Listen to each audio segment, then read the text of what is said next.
All right, Bryan, thank you so much for joining me. How are you? Really good. Thanks, man. Good. Yeah. I wanted us to dive right into the yoga of relationship. Being a father, how have you found the balance between being a father, being a husband, whilst also being a leader of a massive community, a businessman? There's a lot of relationships. How have you found balancing it all as well as a healthy home life? Right. It's a great question. It's, first of all, it is a work in progress, right? Because you're always adding new things and you're always dealing with new things. And everything's always changing. So, I think when you start to grasp that, right? So now it doesn't matter anymore what's going on. It's just a matter of just being able to ebb and flow with the changes. Then I think you can look at it kind of in one way instead of all these different relationships. It's just all one big relationship, your relationship with your life. Although I do feel like you have to be respectful of your boundaries and thresholds too. So, it's obviously you can take on too much. And you learn from that too, right? You take on too much, and you see that, you recognize it, you realize that either it's too much for you, or maybe it's what you're taking on is taking away from time that you rather have with your family, and then you have to make alterations. But stepping back into just this relationship with everything, it's just a matter of looking at it all like it's one big challenge, one big opportunity to be less reactive and more accepting. It's all your yoga practice. You can boil it all down to just the philosophy that we have within a yoga pose, right? You're in a tough pose. What are you supposed to do? Breathe, right? Breathe. Just stay present.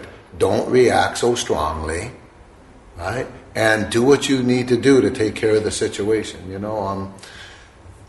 Personally, I have a lot of faith.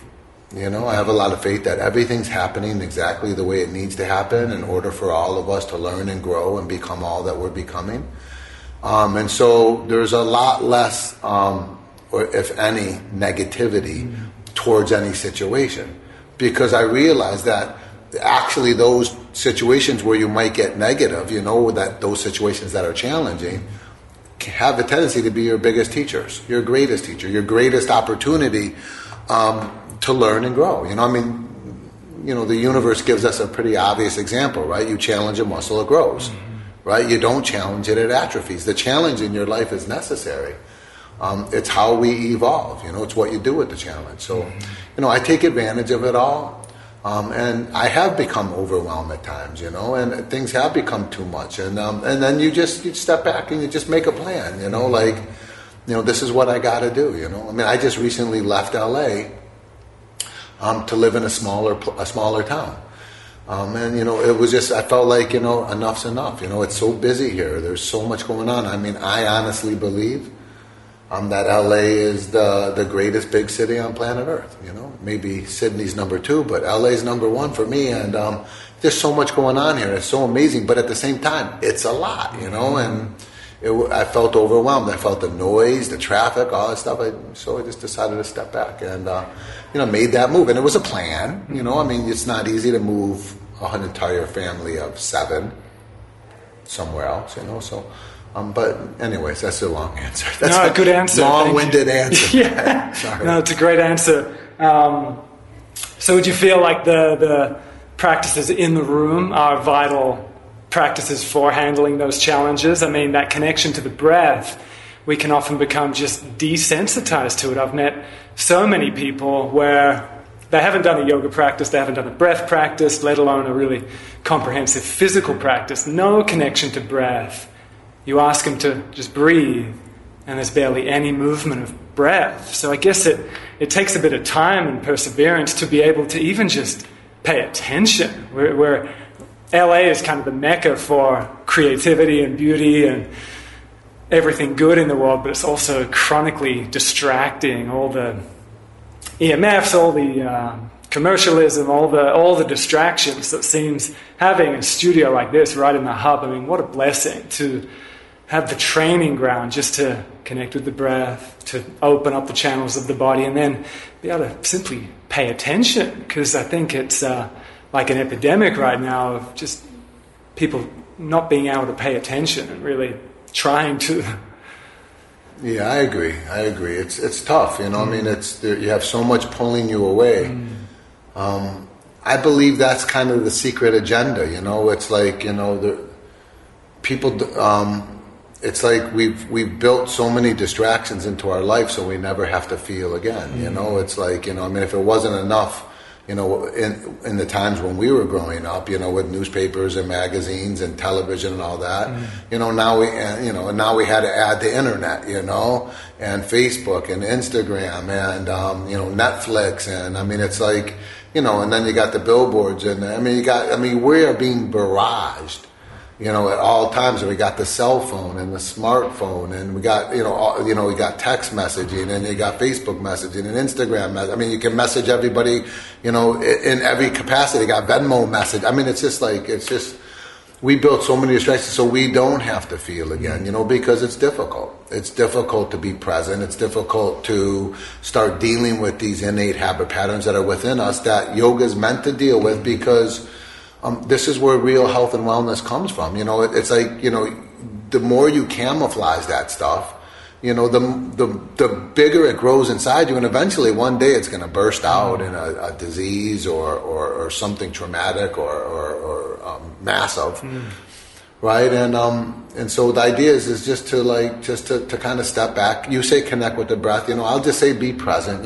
Because in yoga, we do work with the breath a lot, but there's a lot of modalities out there that aren't yoga, but at the same time, they're yoga, sure. Right? They're meant on, mindfulness, keeping you present and all that stuff.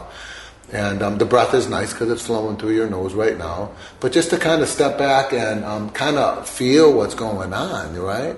So this stuff that's going on has an opportunity to rise and pass away, rather than you constantly stuffing it down with another distraction, right? And then more stuff comes and more distraction, and like till pretty soon you become this big wad of everything that's ever happened to you that you're still holding on to, and eventually, whatever's in there is going to come out. They're telling us right now, it's crazy, the last study I heard, but it was like 95% of all disease is coming from your mind, and then it's just deposited on your body. Right, all this stuff that's happening here, right? And, at one point or another, we're going to have to address it, I mean, if wellness is the goal. Right. And for me, that's the goal, health and wellness. People come to class, even people go to the gym. The goal is health and wellness, but the issue is that, if health and wellness is the goal, right, then you got to start dealing with your mental state. You got to start dealing with all the stuff you're not feeling, all the stuff that you're experiencing that you're suppressing. All you have to deal with your habit patterns, your mental habit patterns. You have to start quieting down and seeing things, right? And then at least when you see it, you have a choice about it, right? Yeah. So this is the yoga practice. This is what the practice is about. You come here, you tune in, you get quiet, and you start feeling what's going on. And then according to the feelings, you make intelligent decisions. Then a workout starts to become healing. But this can't even happen if you're not quiet, if you're distracted, right? And then, you start noticing how hard it is to be quiet, right? Because you become addicted to the distractions. And the more addicted you are, the more intense those withdrawal symptoms are going to be when you start to decide it's time to get quiet. And, those withdrawal symptoms can be so fierce that, people just don't want to deal with it, But again, if the goal is wellness, what's the choice? What's the choice? We got to start it. So I say, hey, come to yoga and let's just take baby steps together. And let's just one take of the some baby predicaments steps. is, as well, as people get addicted to feeling like shit, that becomes the norm. Even that adjustment from... I think that's a good observation. I always say people it's like cigarette smokers, they find fulfillment in smoking even though they're poisoning themselves. You start getting accustomed to whatever it is you're doing, even if it's really severely hurting you. And even like TV, yeah, they find enjoyment watching TV, even though they're putting all these messages into their mind that are sick. You know, they're being programmed by that thing, right? I mean, every commercial says the same thing, that you're not good enough the way you are. You'd be much better if you had this. I mean, they even hire psychologists to design the commercials to make you feel so bad about yourself that you have an urge to buy their product. It's so bizarre. Right? And then it's capitalism gone sick. It's like a sickness. It's like where money becomes more important than everything else. And I'm willing to hurt them to become rich. You know, and then you got the television shows that are constantly propagating, how we should act and how we should look. Right? Like, you don't see a 70 or 80-year-old starring in a television show. You don't even see a 70 or 80-year-old mannequin at the clothes store. Right, so then we start getting older and we think there's something wrong with us, right? Because that's not what we see. You go to the magazine rack, you don't see 70 or 80-year-olds on there, right? And everyone you do see, they all look the same way. I mean, the guys are really studly and the girls are, like hourglasses, and it's then you start programming people. This is the way you should look, and this is how you should be. And then when you don't fit the image, you feel bad about yourself. Right? And then you want to change yourself. Everybody's running around. This is called the rat race, right? They're running around like a chicken with their head cut off, trying to conform to an image that's been jammed down their throat by a society that's more interested in them buying the products than actually being well. And then you bring that rat race stuff to yoga, and you end up doing it in yoga, but you don't know. Because most yoga classes are emphasizing the pose instead of the mind behind the pose. Who gives a shit about the pose? Can we swear on this? Totally. Who gives a shit about the pose? I mean, you really think there's enlightenment at the end of the pose? You think if you go so deep, you're going to feel Kundalini shoot up your asshole so you can become some kind of fucking human lightning bolt? I mean, we're all looking for this big thing, It's like, it's crazy. Like, this has nothing to do with the pose. This is the mind behind the pose, because without that, the pose is ineffective. Because if you're performing the pose with the rat race mentality, right, the competitiveness, the judgmentalness, the criticalness, you're actually strengthening the stress-inducing qualities that are hurting you. Yeah, couldn't agree more. I mean, that's what I was doing for years. Me too. And it's like for me, the initial processes of something deeper awakening within was from me getting brutally exhausted, burning out again and again. I was in that rat race mentality of just trying. And the teachers at that time, for me, seemed like they were feeding that as well, creating that hierarchical kind of competitive arena in which I was buying into that and thriving off it for a while, until just kept burning the candle at both ends, burning out. And even that burnout became a blessing. And then it wasn't through my utter exhaustion where I finally started to inquire into the deeper aspects of yoga and finally quieten down. I think that's pretty common as well. Like, we're taught, we're socialized to just try. And ambition is just bowed upon. Even if one is a complete dickhead, they're ambitious.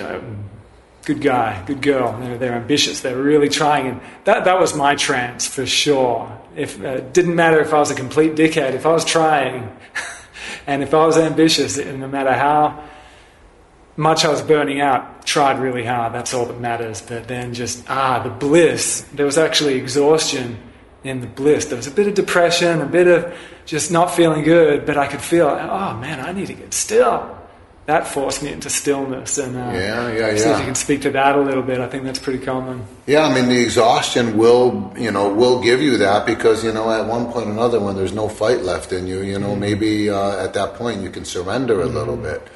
But again, if you're not aware of all that we're talking about, then the cycle starts again and again, as you know, and the cycle starts again, and that cycle is harmful too, because not only are you really not coming out of the cycle, but remember,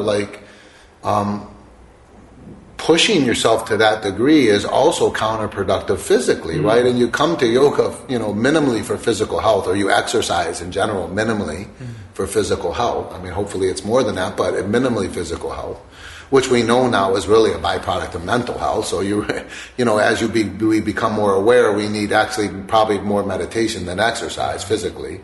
But still, we exercise for physical health, and there's as you start to pay attention,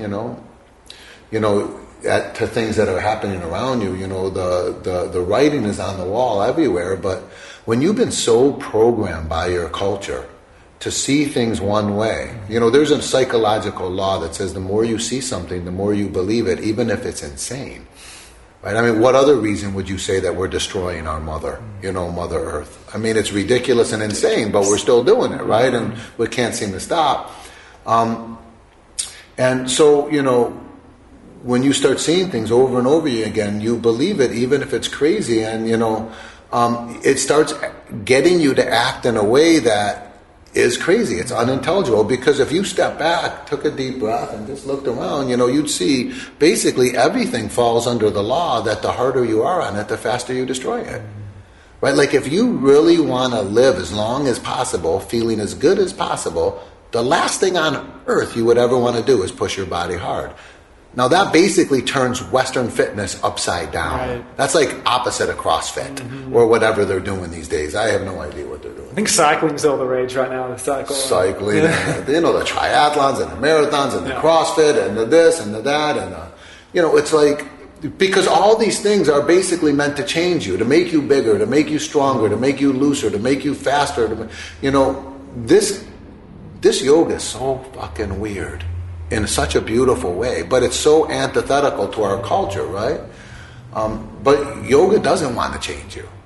You know, yoga doesn't want you to be flexible. There's no intelligent reason. Like, you've never read proof looser people are healthier and happier people. And if that was the case, why do yoga? You know, why not just join the training camp for Cirque du Soleil? Because you've never seen a yoga person as flexible as them. Yeah. But, you know, they come to my class, you know, and they tell me our careers last 3, 4, 5 years because of how brutal we are on our bodies. There's nobody more screwed up in life than an athlete or a dancer, because they spend their entire life beating the shit out of their bodies. Their bodies break down faster than anybody else's. But then we see the athlete's body and we say that's healthy. It's bullshit. And we bought it hook, line, and sinker. Right?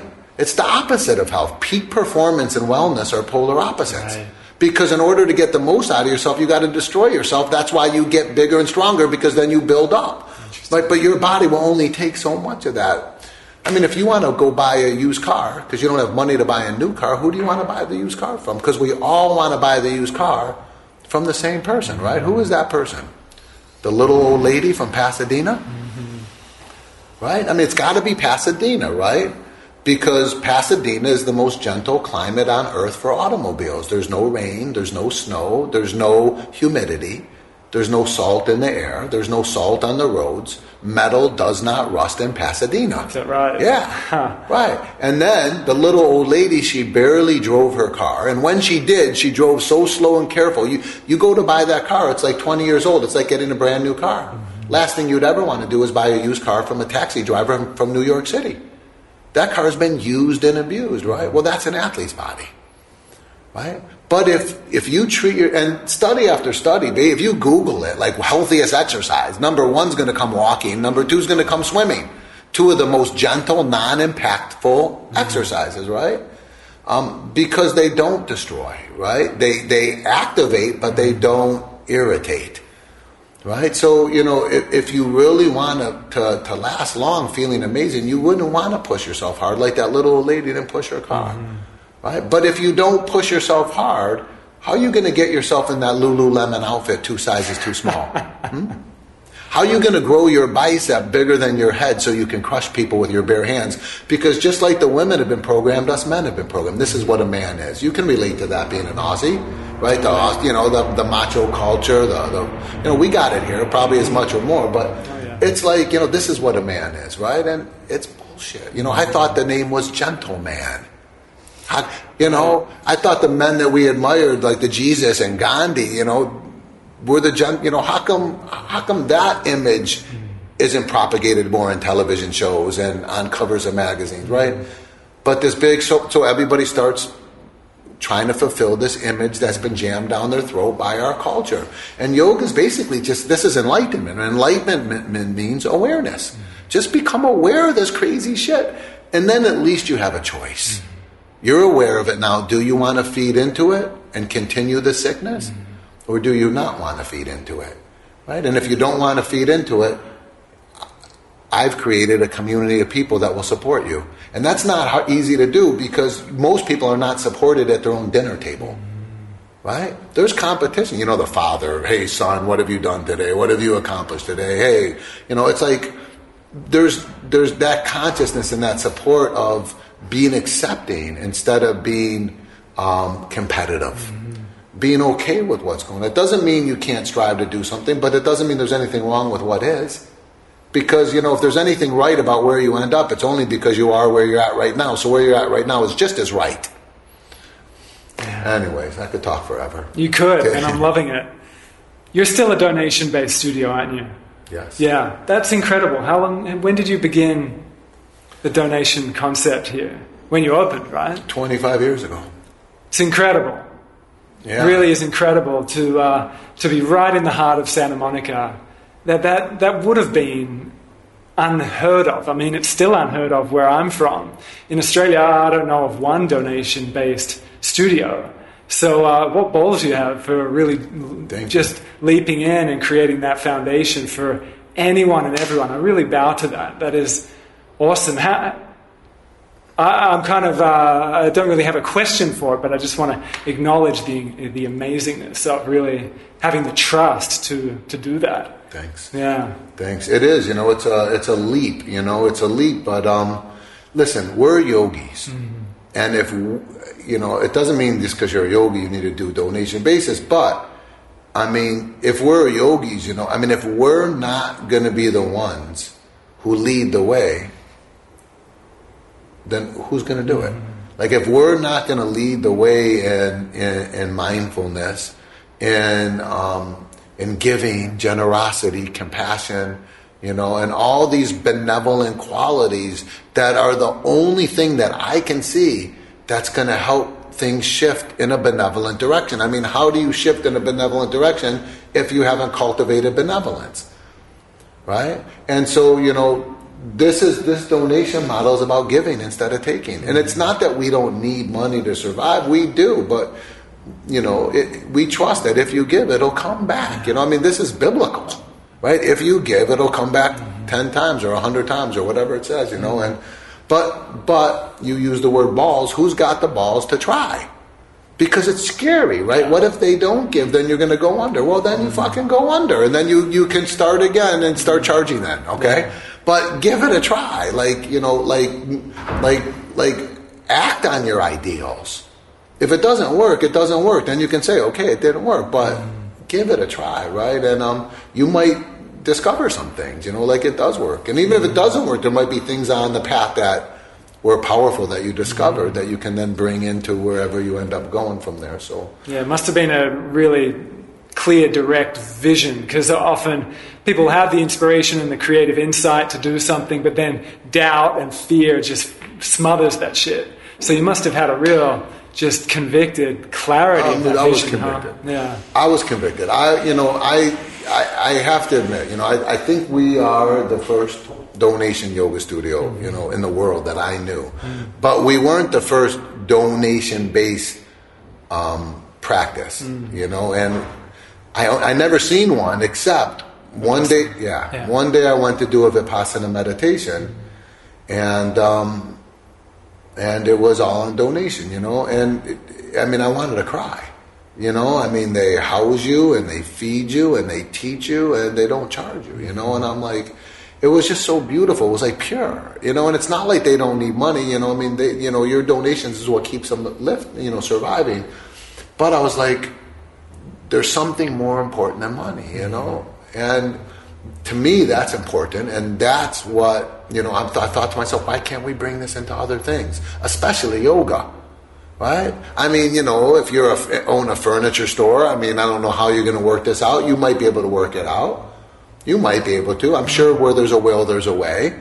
But at least in the yoga community, you know, I mean, like, we have to set the standard. Like, you know, this is not about getting rich. This is about getting well.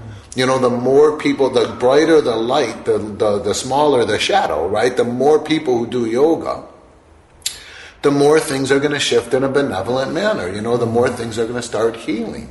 And you're barring so many people from doing yoga when you're charging so much money for yoga. And so listen, I want to be rich. I want to be able to give to my family everything they want, and I want to have that freedom. I don't want to be stressed about money, but I want something more than money, right?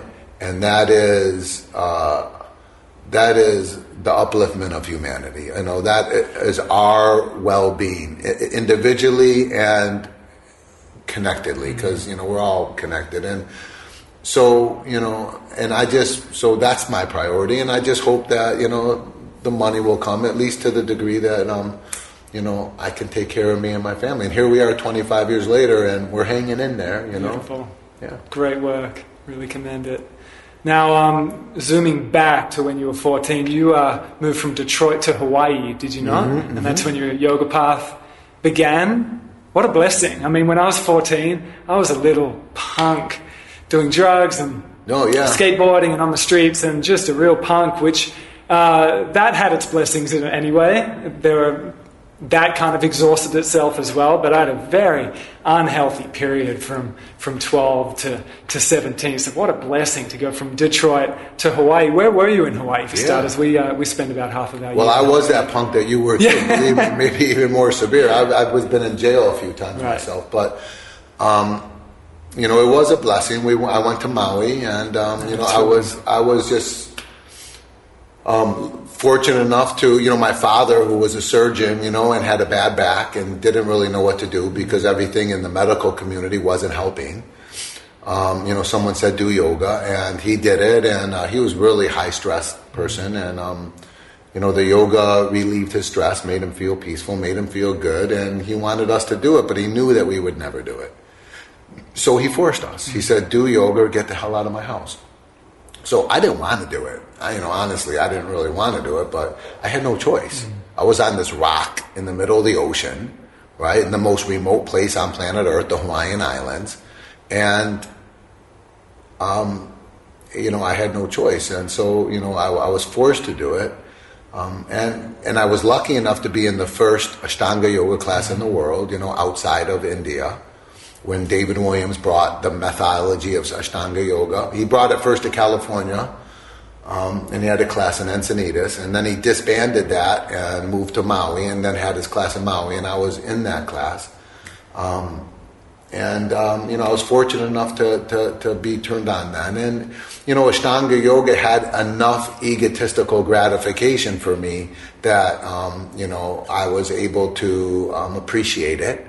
Right, because I was a little egomaniac, and I was obsessed with how I looked, and the whole macho thing and all that stuff. But luckily, it's such a vigorous practice, that it satiated those desires to some degree, But through that, for those first initial steps, and benefiting from the yoga, and because you benefit, you want to learn more because you want more benefit. Right, and it will give it to you because you've already benefited, right? So then you learn more and more, and you start to awaken to and learn. It's like when you're ready, the teacher appears, right? Then you start to learn more, and you understand more, and then, it just keeps rolling along. And then, I slowly move away from Ashtanga because that wasn't suiting me, and the aggressiveness of it, and, there was a lot of problems with the Ashtanga that we were doing. It was very forceful and just like you said, very hierarchical and making progress and getting looser and getting stronger and judging people on physical performance. I didn't really know how to do yoga till I did Vipassana. But without the initial Ashtanga yoga, I wouldn't have found Vipassana. So it was like a process, just like you said in the beginning with your own yoga. You were very aggressive and competitive, and that's how I started too. But, then you slowly start to awaken, if you're open to learning about this stuff and hearing about it. And it's not easy, right? I mean, you have to kind of step away from your culture, right? Because your culture, it's more is better, no pain, no gain, all these, this stuff, and it's not easy, to say no, right? Because, then you're kind of alone because everybody else is like, who's that weird guy doing this shit, and And it's not easy to be alone. Like it's kind of like in your DNA that, you know, you want to be accepted by your tribe, not, you know, disconnected to your tribe, you know. And so, you know, you have to go through those stages of being alone. And then after you're alone, because, you know, what you want is different than what most people want, right? Even if you like decide, hey, I don't even want to eat dinner late at night anymore. I don't feel it's good for me. And then, you know, but your families take big family dinners every night or once a week, you know, and you say to them, hey, you know, I don't want to eat at night. And then your family's like, what the fuck? Is it the yoga shit? What, now you don't want to eat with us? What, are you going to start wearing a turban? And even your family judges you and criticizes you simply because you're honoring your truth. You didn't say you wouldn't sit with them, or you didn't say you didn't want to be with them. All you said is, you know, this doesn't feel right. I'm willing to respect that.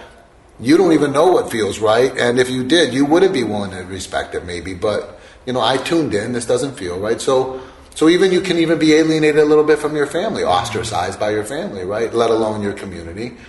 But then what happens is that you do get alone, and it's not easy, right? But then, you know, like attracts like, right? And then new people start coming into your life, people who are like you, people who support that, you know. You start seeking out things that are supportive. You develop a new community. You're not alone anymore. But there's this process, especially when I was growing up in the 70s, right? Because there wasn't any support for this.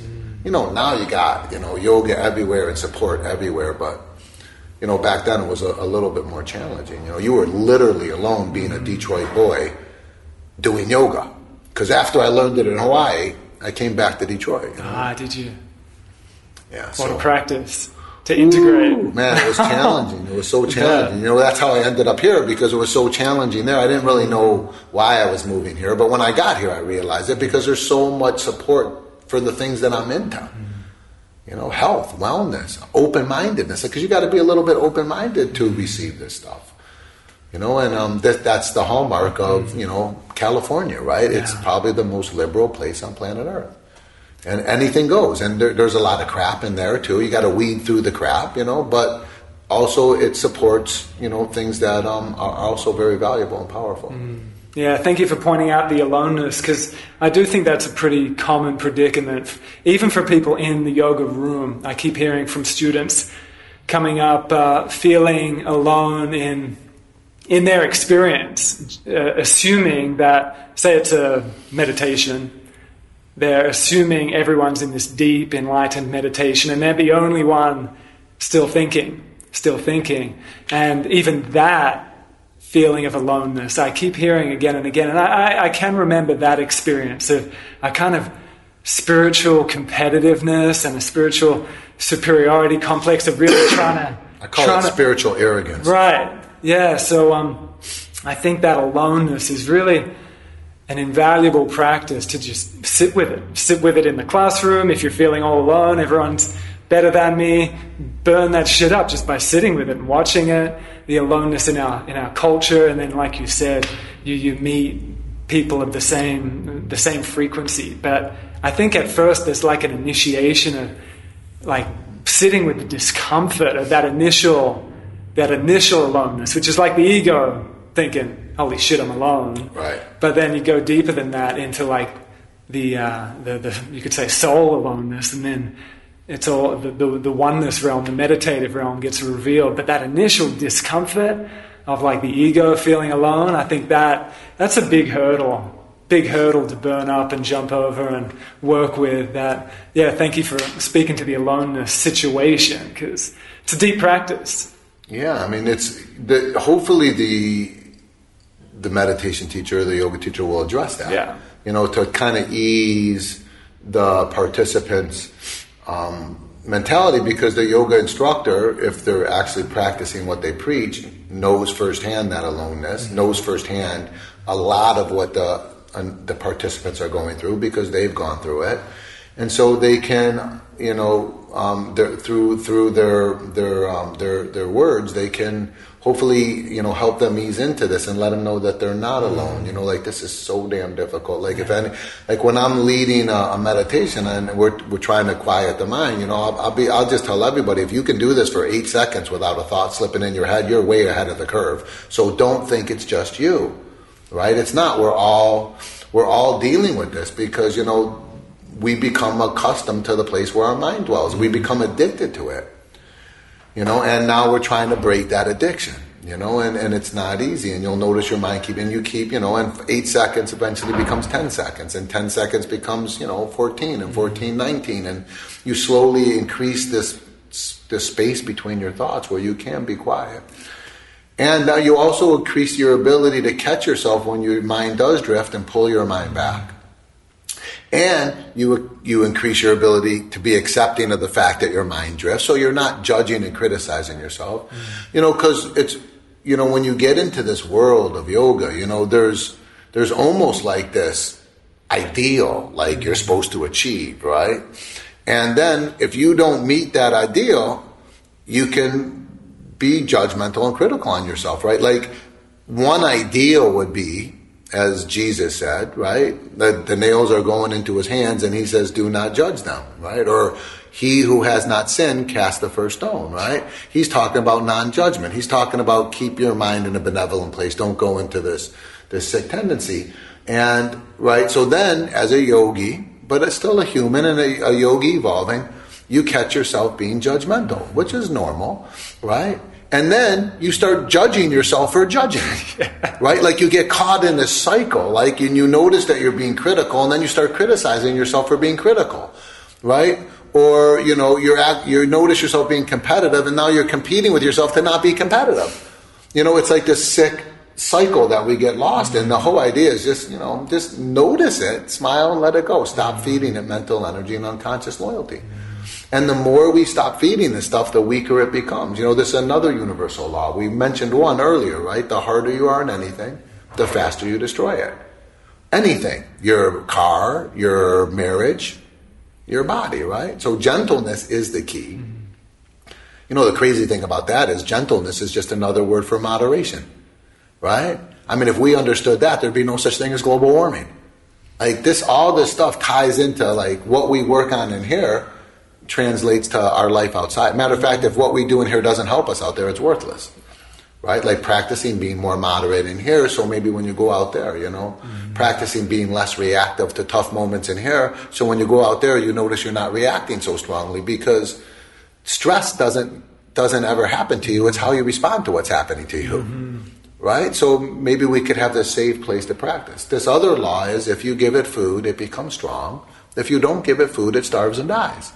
So in yoga, the big question is, what are you feeding? What are you feeding 24/7 and you don't even know you're feeding it, right? Because they taught us math, history, and science, but they never taught us the biggest factor in our life is the place where our mind dwells, right? So people don't even know what the fuck they're feeding. Like people will get naked and they'll look at themselves in the mirror and they'll have judgmental or critical thoughts about their body. I mean, that's insanely common. Right, because we don't fit that image that we see on TV or the magazines, right? That we've been spoon-fed since the time we could. But open even they eyes. would be judging as well. That's of course. Insane. Well, yeah, we're all dealing with the same thing, and the crazy thing is that so you get you get naked, you see yourself, you get critical because you're not fitting that image that you think you should be, That's basically the past. That's in there. You did that. But the issue is, and this is where mindfulness comes in, I would say most people don't realize they're judging and criticizing themselves. It's just become second nature. Like they look at themselves, oh, I'm fat or this or that. And they don't even realize it. So here they are feeding malevolent or stress-inducing qualities, right? They're feeding criticism. They're feeding judgment. These qualities become strong. So most people walk around all day strengthening everything that's hurting them, but they don't know because they're not looking at the mind. And yoga says, hey, be aware of this stuff, right? And then decide, is this a mentality you want to be rolling in or not? Do you want the byproducts of this mentality, the stress and what follows, or not? And if not, pull your mind away, right? And it's not easy, but this is the work, and we're here to support it. And maybe eventually when enough of us are doing this work, we'll be supported outside of yoga. Maybe we'll see less images, in store windows of these women. It even makes me sick sometimes, the yoga magazines. It's like they're skinning women and celebrities, like two cultures that we don't need to be emphasizing, right? Like, these celebrities are not better than us. Why are they on the cover? Like, stop propagating these people, right? They're not Gandhi. They haven't done nothing like Gandhi. They haven't done nothing like Mother Teresa. I mean, if they have, that's a different story. If they're, but all they are is fucking a good actor or whatever, right? Or or a good looking, whatever, right?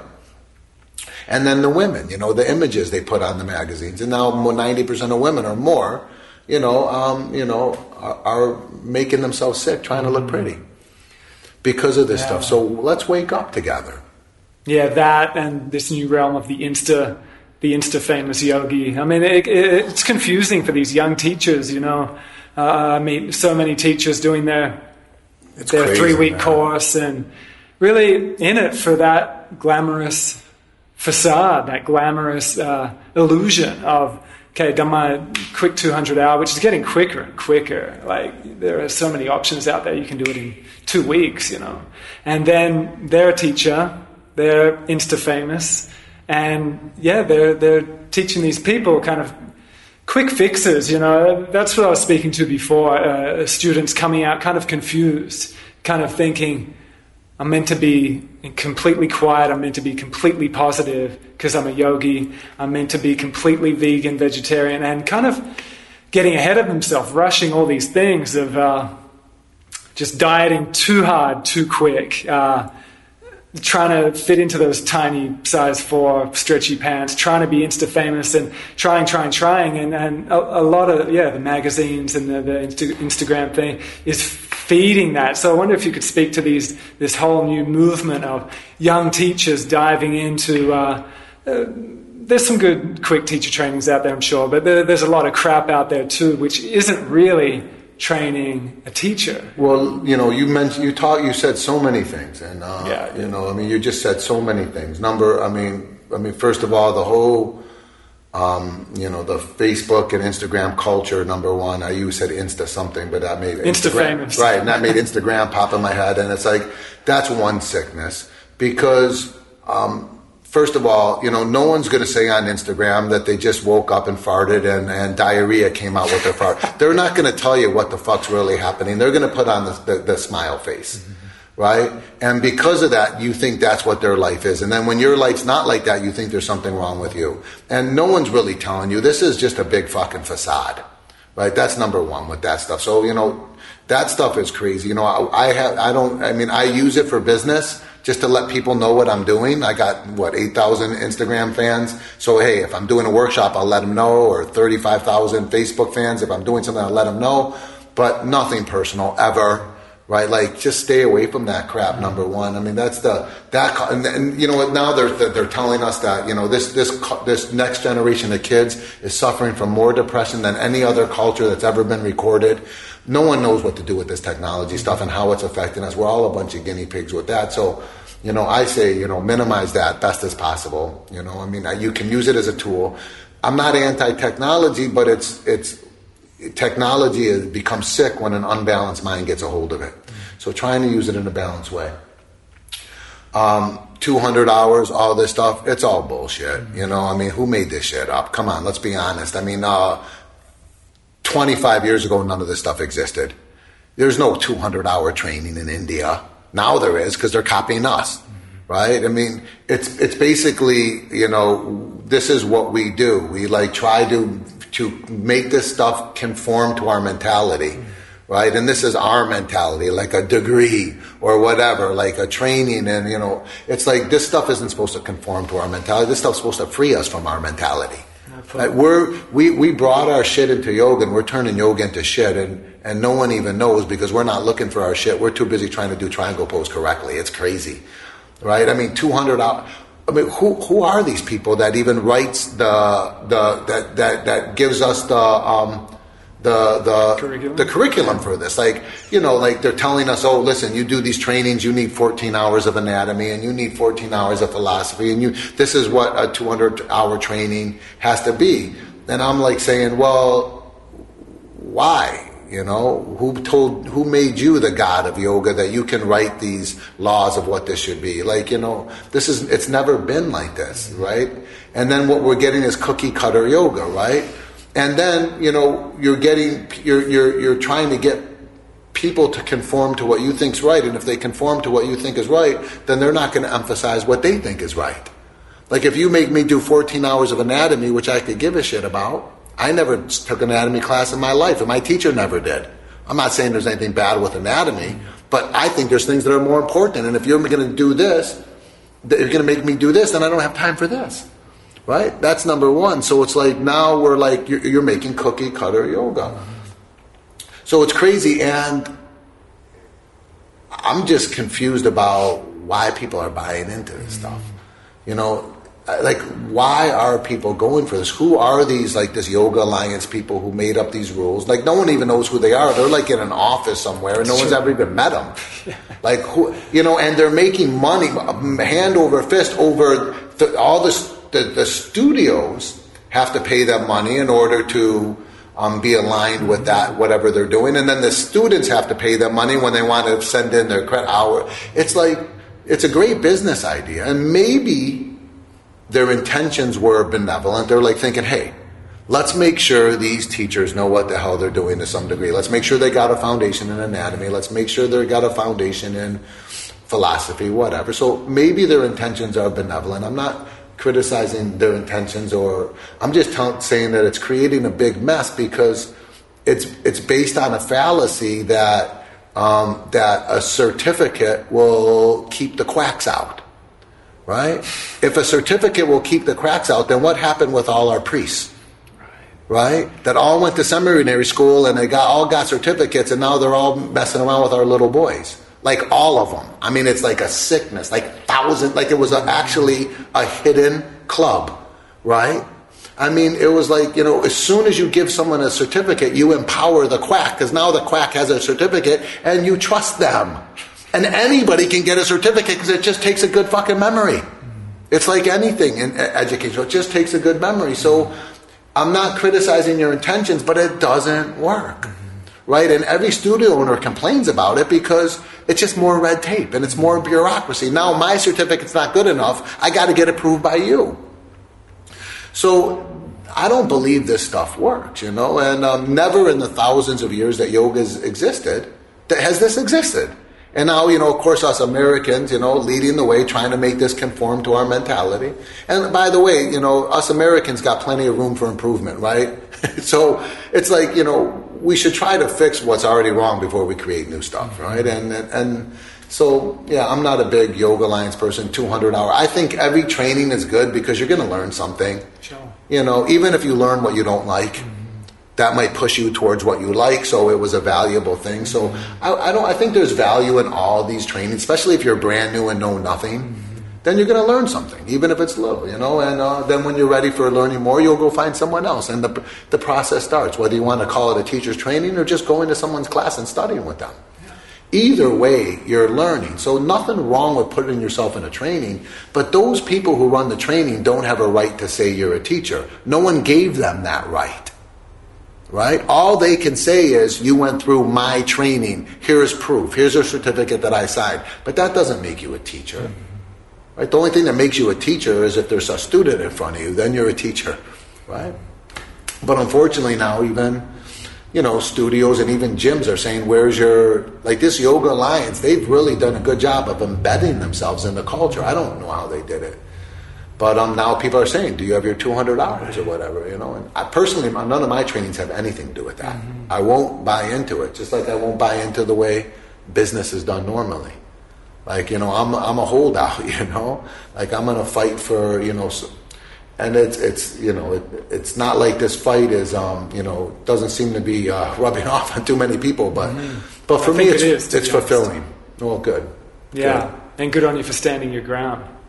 Has it had its challenges? Do you butt into that? Oh yeah. I mean, it's difficult these days, you know. I mean, first of all, I don't think the donation model matters to too many people, which saddens me a little bit, you know.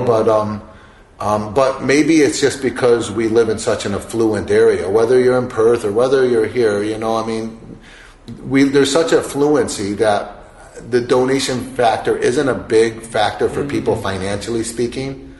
So it doesn't really sway a ton of people. And now with the amount of studios out there, which kind of dilutes the amount of students any one particular studio can have, because now we're sharing the students with more and more studios. It makes it harder for the donation model to exist, because you survive off your donations, and the less students, the less donations, and also the donations are very, very low. They're incredibly low. Like, you really need a lot of people to make it high. If you read the sign up there, it says suggested donation, $16, and that was put there because we were asked too many times what we suggest. So we decided to create it. We didn't have that originally. But the average donation is $5. It's less than a third of that. So, and then we have to pay, the rent for all this stuff. So it's definitely difficult to survive with the donation now. Yeah.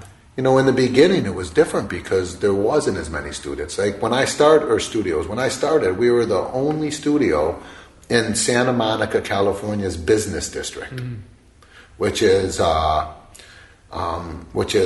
blocks by 8 blocks. So in your language, that's like a third of a kilometer by half a kilometer, little rectangle, right? Now there's 14 studios inside of that rectangle. For real? Yeah, 14. So we were the only one. People would drive from Malibu, and people would drive from Hermosa Beach. These are places, 20, 30 K away.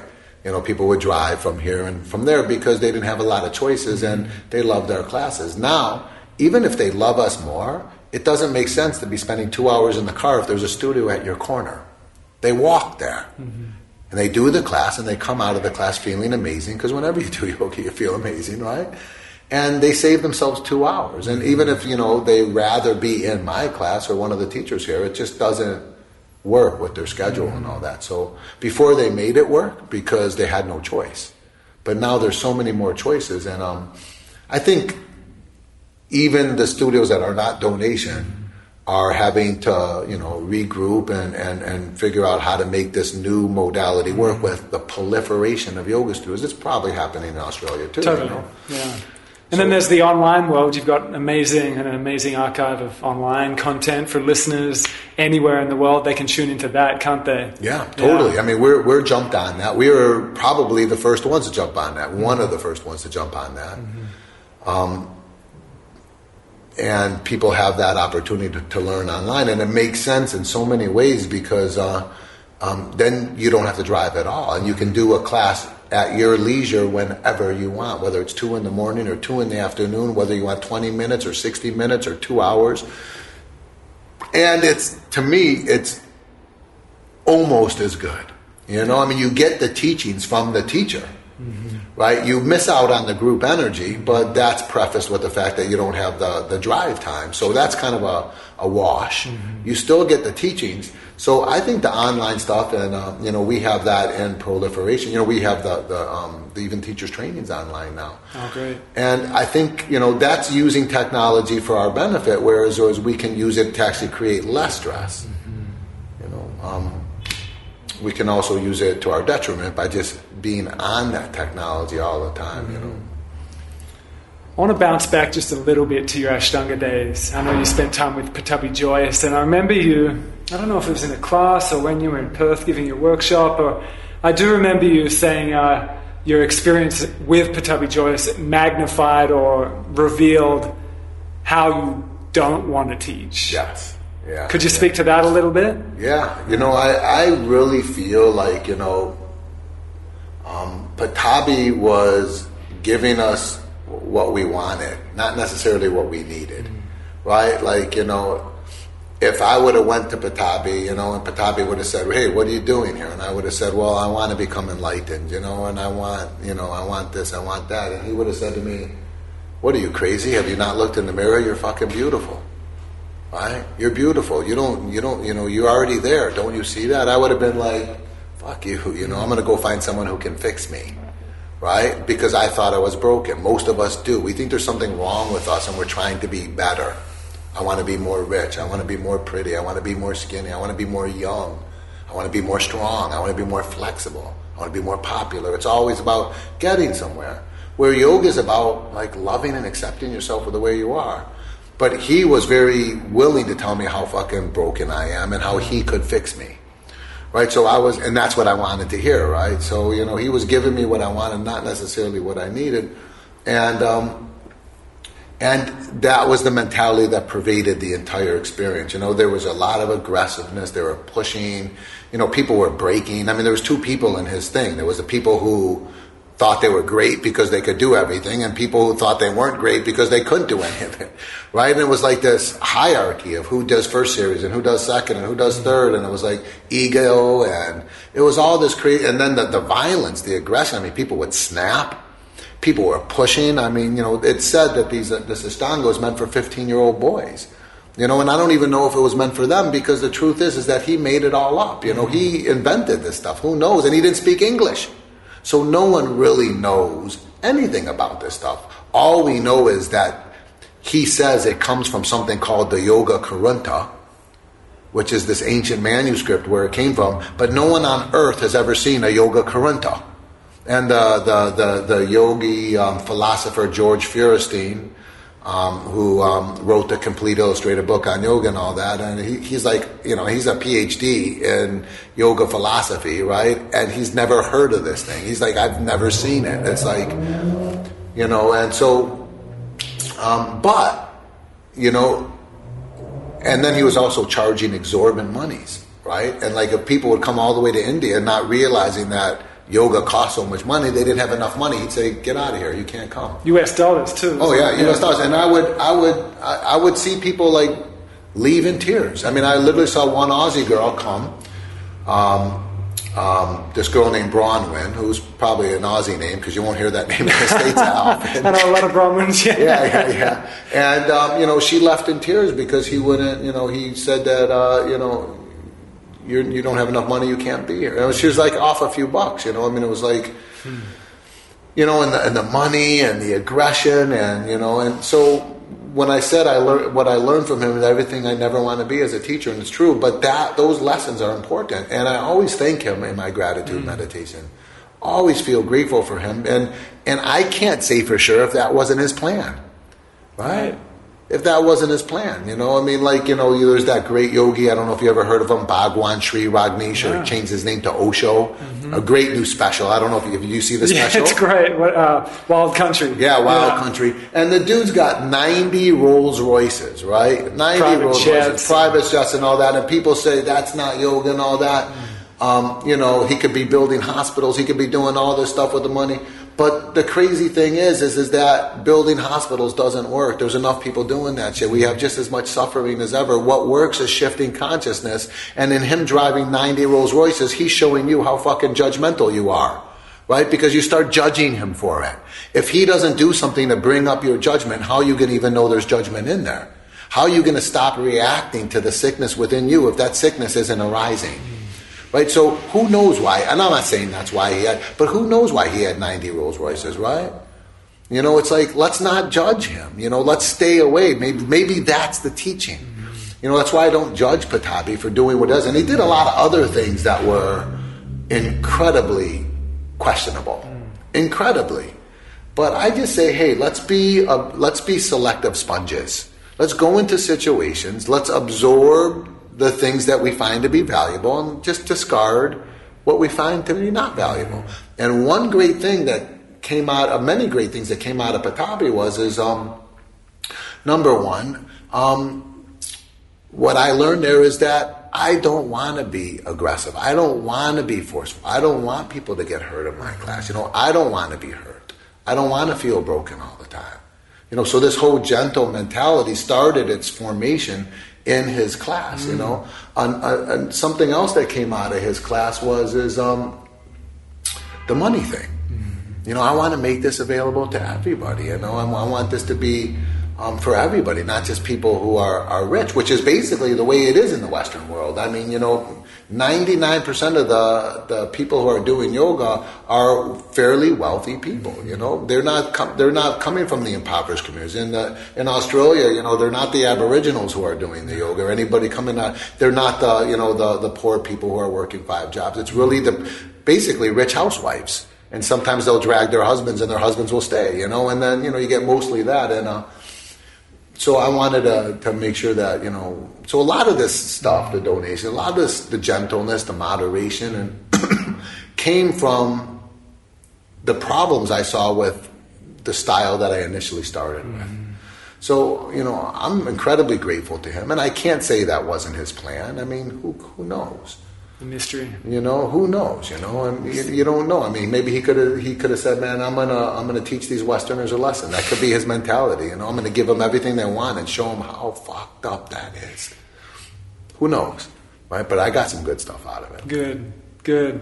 Back to family yoga, bringing it into the household, being a householder, being a owner of a yoga studio, all that we opened up the conversation with. For your typical man that you just spoke of, that's working several jobs and just grinding and working super hard and stressed out and literally does not have time for a full yoga class. Can you speak to that a little bit? Some little practices, your gratitude meditations, little things to slip in to a busy day when one is yearning for the quietness we've been speaking of and the wellness and the aliveness, but literally doesn't have time for a full practice. Because I've been there of late as well. But they do have time for a beer and a football game. Right, so they got time. Yes. They got time. Yeah. Right? Maybe not a lot of time, granted, and maybe they're friggin' exhausted, granted. I used to say that until we had our first child while we were taking care of Joe's dying parents. So I used to go like, those people saying they don't have time are full of shit. And then I was faced with like, holy shit, I actually don't have time. Yeah. Like I've got a minute here and a minute there, but every moment was taken up. Yes and no. Every moment was taken up, but that's a temporary situation. Totally. Yeah. And part of being flexible is allowing yourself to go through those temporary situations without even judging yourself for having maybe to let go of some of those practices right now, because the moment is calling you. Yeah. And the moment needs you to be present in a different way. That's a yoga practice all to its own. Totally. So you didn't have time, but that was not a permanent situation. That's actually the anomaly, right? The norm is that we all have a job, right? And the job has certain hours. And we all have family, and there's certain obligations. We should be able to find, if we can find time for a beer and a football game, if we can find time for a TV show, right? And if you can't, then okay, you can't. That's a different story. But if you can find time for that, then why can't you just interchange that with something that actually would feed you instead of hurt you, right? Whereas maybe the beer in the football game might be either besides entertainment, getting nothing out of, right? And maybe even hurting yourself if if it's a very violent thing, like you're playing rugby or and all that kind of stuff. Sorry. How about just that's why when we're online we have 10-minute classes. We have 20-minute. We try to nullify excuses. Yeah. Good. And 20 minutes is better than nothing. Totally. You can take 20 minutes and you can focus for 20 minutes. You're going to come out of that feeling amazing. And that's better than nothing. And maybe if you feel amazing enough, you'll figure out how to make room for a little bit more time. And maybe if you feel amazing enough, you'll even start to reprioritize, whereas maybe, the money you're making working 2 or 3 jobs isn't giving you as much as your yoga practice, and maybe you'd be willing to exchange a little money for a little more yoga, so maybe I work an hour less and put more time into cultivating yoga, cultivating benevolence. Listen, your children will never listen to you. They won't. But they will always become you. Okay? They're not listening to you, they're watching you. Right? And this is why history always repeats itself, and in basically 5,000-6,000 years of recorded history, nothing's changed. There's as much war, disease, poverty, hunger, crime on this planet as there's ever been.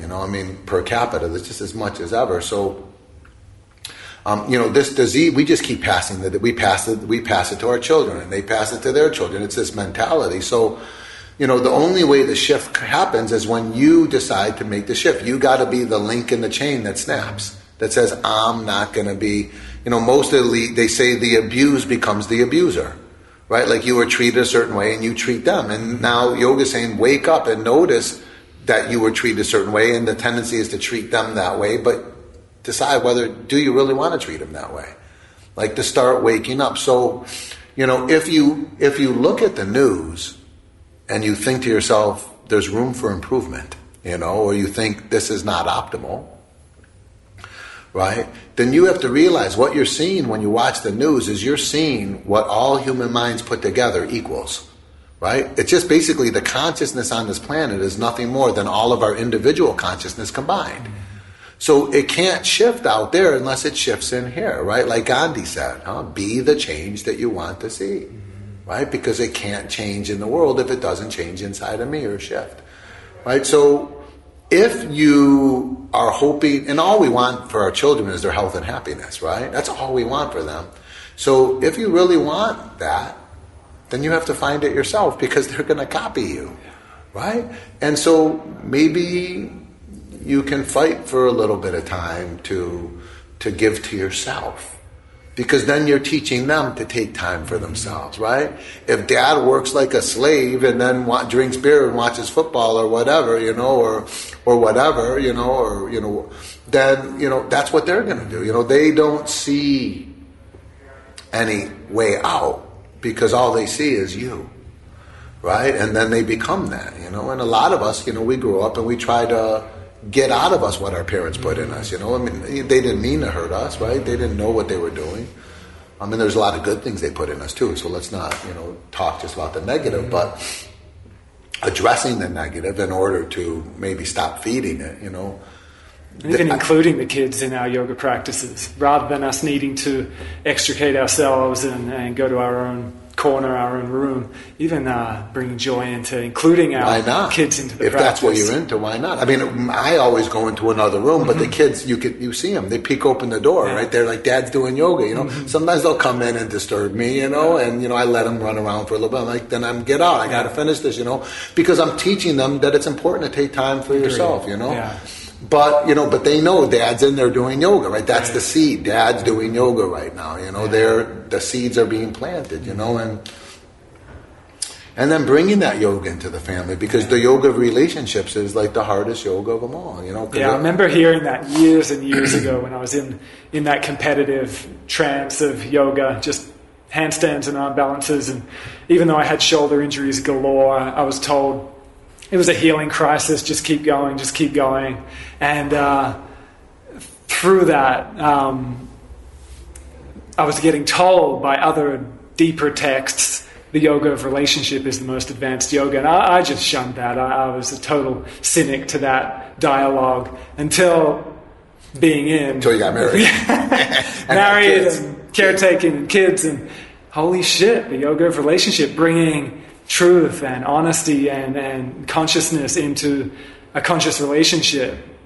I see that now. Yeah. Beautiful. And the blessings in disguise, but I see how it is regarded as the most advanced yoga. Whereas before, it's like, nah, fuck that. Arm balance is out, Oh, yeah. Oh, totally, man. When it comes to your spouse and your children, and when it comes to your parents, and, you have such deep embedded habit patterns that arise. When they say there's nothing harder than Christmas dinner, right? You're sitting there with all the old stuff comes up, right? Like, think you're enlightened, go hang with your exactly, go hang with your family, right? And it's great. It's as a yogi, what it becomes is you start going into it mindfully, and the stuff starts to come up because it's there, but you decide not to feed it. You become aware of it without feeding it mental energy and unconscious loyalty. And when you stop feeding something, it starves and dies. Right? This is my favorite thing about yoga is, to me, how simple it is. There's nothing esoteric about yoga. It's so blatantly, we like to make things esoteric. We're looking for the Kundalini shooting up the asshole. We're looking for the white light to descend upon us. We're looking for enlightenment, just like we're looking for heaven and we're looking for the fountain of youth. And because maybe if we put it like it's something out there, then, we have an excuse that we didn't achieve it because it was kind of intangible.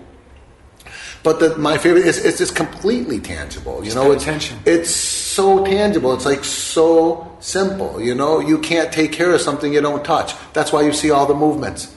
Don't read into it any more than that. All these movements are creative ways to access places in your body so you can care for them. What's wrong with that? Does it have to be something more? Right? You can't take care of something that you don't touch gently, because in your whole life you've never seen a healthy relationship respond positively to force and aggression. So why would you lay that trip on yourself? This is simple shit, but it forces us to confront our nature, because our habit pattern is to be aggressive, to want to change, right? You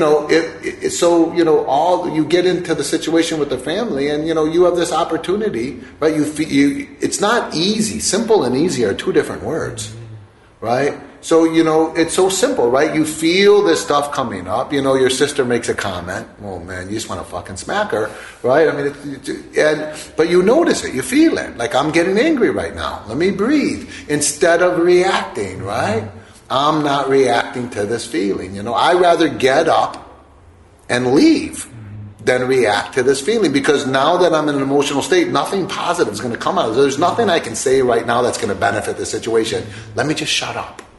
And if you shut up, when the meal's over, everybody will hug and say goodbye. There's no problem. As soon as you open your mouth, it's going downhill from there, right? But the mindfulness is being aware. Oh, I'm getting angry. This is the time that I need. This is the same as the tough yoga pose. Let me breathe, not react. And then dinner's over and everybody's happy, right? Because you didn't react, right? And then what happens is whatever is coming up for you, right, is let's say it's anger, right? So you're not reacting. So the anger has no food to survive, right? So the anger starts getting weaker and weaker, right? What do you think about, sorry to cut you off, I think there's a fine balance to that. I think it's quite a mature practice, quite an advanced practice to do that properly, like to actually get that shift of consciousness you're speaking of. I think it's pretty common for people to suppress that shit, to put on that positive mask, but that transformation you're actually talking about is real. That's the advanced relational yoga, that shift, that witnessing of the anger, and then it becomes peace. But the difference between that and just like stuffing it down to put on the positive mask, radically different, huh? Right. Oh yeah. There's a difference, because first of all, the peace doesn't always come right away. So you don't expect it to be peace. You're just like, I'm right now in an emotional state, and there's just nothing's going to positive come out of these feelings I have right now. So let me just sit with it. And when you sit with it, you're not stuffing it, because you're sitting with it. You're not changing the subject. You're not starting to think about something else. You're just sitting with it, right? So it's kind of the middle path, right? You're not extrapolating on it. You're not reacting to it, but you're not sweeping it under the carpet where it's going to come out another day, right? This is the middle path. This is the teaching of Buddha, actually, right? The middle path. Don't react to it. Don't sweep it under the carpet. Just observe it, right? So it comes up. You're not stuffing it down, but you're not reacting to it. So it comes up, and eventually it does pass away, and you're so happy you didn't react. 2-3 days later, you're kicking back thinking about this. You're like, I'm so fucking happy I didn't slap her. Right? I'm so happy I didn't slap her. I'm so happy I didn't get out of the car and punch that guy out who cut me off and flipped me off. Right? I'm so happy because now I'm home with my kids, and if I would have done that, I could be in jail right now. I'm so happy I didn't react because I'm living the life I want to live. And I wouldn't be doing that if I was in jail. Or I wouldn't be doing that right now if my family was in total dissension because I stood up and slapped my sister, or whatever, So, and it's just like I had mentioned before, like, you get naked in front of the mirror, you have judgmental or critical thoughts. Well, recognize them. I'm judging and criticizing myself, right? Just recognize it, right? And stop, right? So when you stop doing that, right? You're no longer feeding those qualities. Mental qualities are like muscles. You feed them and they become strong, and if you don't feed them, they starve and die. Right? So as you start to recognize this stuff and don't react to it, what you're doing is you're taking the food away from those qualities and they become weaker and weaker and weaker. Which is why I had originally said to you a little bit ago, this is what I love about yoga. It just makes sense. My teacher is my life experience. And my teacher taught me that if you stop feeding something, it starves and dies. Right? So just tell me, right? You're 30, 40 years old, right? Just tell me. How else did you plan on getting this shit out of you? I want to know another way because this shit's difficult. I would love to hear another way. Like, start recognizing it and stop feeding it.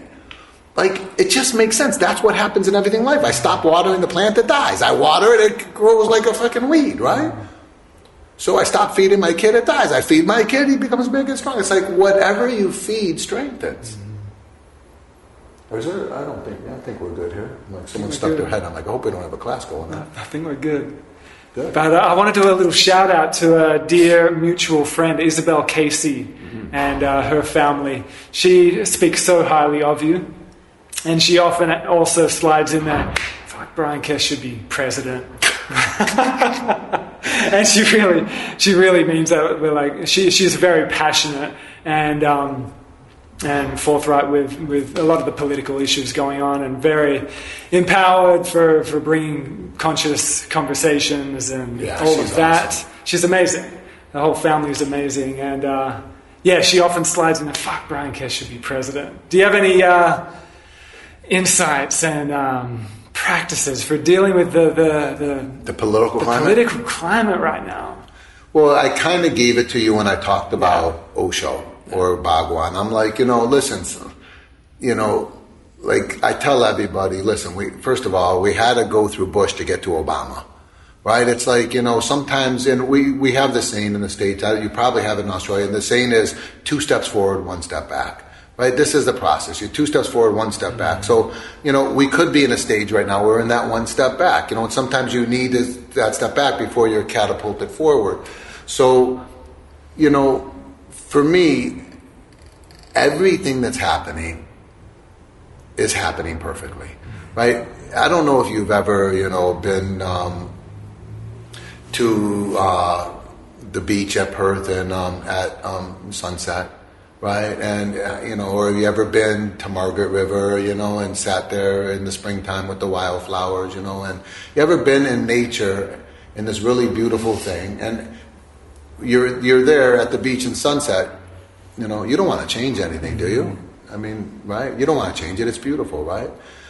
You look at a mountain landscape and there's all kinds of different shapes. There's crackly crags and there's peaks and there's, rounded, duller peaks. And it's just a whole variety, right? You don't want to change it, right? Well, that's us, right? That's nature. We're nature. Whatever's going on right now is going on according to what nature wants, So our job is to do everything we can in our heart, right? Our desire, follow our desire. And if your desire is to see something shift, then then work hard to make it shift, but also accept what is, right? It's like that old Christian serenity prayer. God, give me the ability to change what I can change and accept what I can't, right? Because whatever you can't change, right? It's just nature. It's happening. And it's happening perfectly, I mean, even with the whole global warming thing, the scientists can look at the crust of the earth and literally say that most life on this planet has been destroyed like 5 different times, right? Like a volcano goes off and the plume is so intense that it blocks out the rays of the sun and many things on the earth die, right? Or a meteor hits the planet and the dust cloud is so big that it blocks out the rays of the sun, so on and so forth. Well, I look at us like that meteor, right? Like we're destroying the planet perfectly, right? We're doing our job perfectly. I don't know why. I don't know what it's about. I don't like it. I want my kids to have the same thing I had. You guys down there, it can't even be that way anymore, right? Now everybody has to put chemicals on their skin because there's no ozone, and the skin cancer rate is 90 times higher than the rest of the world, right? It's like, it's not pretty to watch, but maybe because of this, it's forcing us to grow and evolve, right? Remember, if you challenge something, it grows. If you don't, it atrophies. The situation that we're all in right now is challenging us. Are you sure that's bad? How else did you plan on growing? In your personal life? In the political life? In the societal life? All the difficulties are opportunities to be less reactive and more accepting. And then what you'll notice is in your sphere, there's more healing. And the more you can slip into this mind state, the greater that sphere becomes. In other words, and now science has discovered this, right? They call it the law of attraction. You draw to you that of which you are, which means you're 150% responsible for every experience in your life. You don't like Donald Trump? Well, he exists because of you. It's just a projection of you. Totally. So instead of criticizing him, because you don't want to strengthen criticism, that's a stress-inducing quality. Right? Are you the class in there? All right. Let's wrap it up, my sorry, man. It's okay. I didn't know. Okay, Aaron, that's what I said. You're looking in and you're like, this. Come on in. Come on in. We're about to take a shot. Get your people in. Yeah. Thank you. Yeah. What's your name? Stuart. Yeah. We're about to finish up. Cool. This is your first class, right? Yeah, this is first one. Let's get it. Bryan, thank you. What a perfect ending to this, right? Thank you, everyone. Man coming to teach some yoga. Yeah, finish your thing. Beautiful. Out of the south side of Chicago, man. Great. LA teaching yoga. Yeah. Yes. All right, everyone, tune into Bryan Kest's work. I'm going to put the links down below. Thank you so much, Bryan. You're welcome, brother. Thank you, my friend. Cool, man. All the best. Thank you.